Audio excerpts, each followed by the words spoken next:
So, you are thinking of buying your first house, and you are considering maybe buying a duplex instead of maybe buying a single family house, right? I think, personally, that is a fantastic idea. And here's some reasons.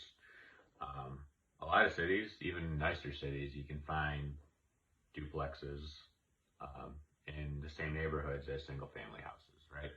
So that's the bonus. You don't have to be like in a weird area. But here's some like reasons why I think it's a good idea. And I guess we can go through the pros and the cons.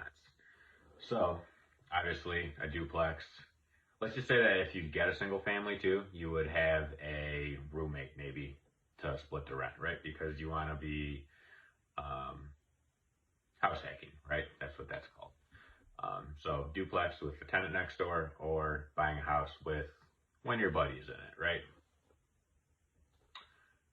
I always like duplexes that are side by side, right? Side by side means they share a wall. So duplex over here, duplex over, building over here, building over here. You share this wall in the middle, and that's it, right? You can buy duplexes that are top and bottom.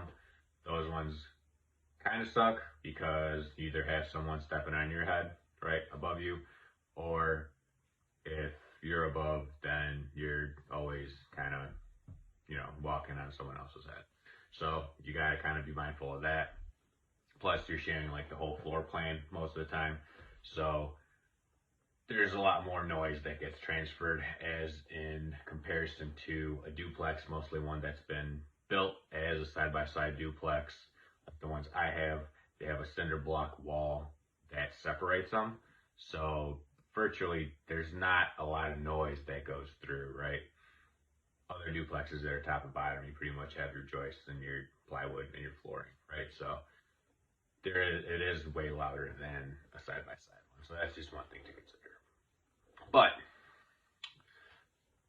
one, I guess less noise if you're going that. But if you're buying so that was duplexes. If you're buying a single family and you want to get a roommate or two, then I guess the downside to that is you are sharing a bathroom probably, and a kitchen, and a living room, and the basement, and probably a driveway and a garage. You might be doing that same stuff in the duplex, but at least you're not sharing your bathroom and your kitchen and other stuff, right? So that's another thing to consider, like privacy, right? The other thing to look at is you could probably, even with a single family and a duplex, you could probably get it set up so you're essentially living for free, as in your roommates or your tenant is paying taxes, insurance, and mortgage payment. Maybe you still got to cover utilities. Obviously, if you got a roommate, you're splitting utilities. So that's another thing to consider. Living for free is like the best thing ever, right? Because the money you spend on living expenses just burned money. Even if you're like, well, I own my house and I'm paying it off and all that stuff, you can make a much higher return on money. I'm not even going to get into that, but anyway, so back to this. So the cons of kind of going the duplex route compared to the single family. So a duplex, you might have to put a higher down payment because they see it as a investment. If you can get a sweet mortgage guy, they should be able to hook you up and do like an FHA with like a 3% down or like a real low down payment.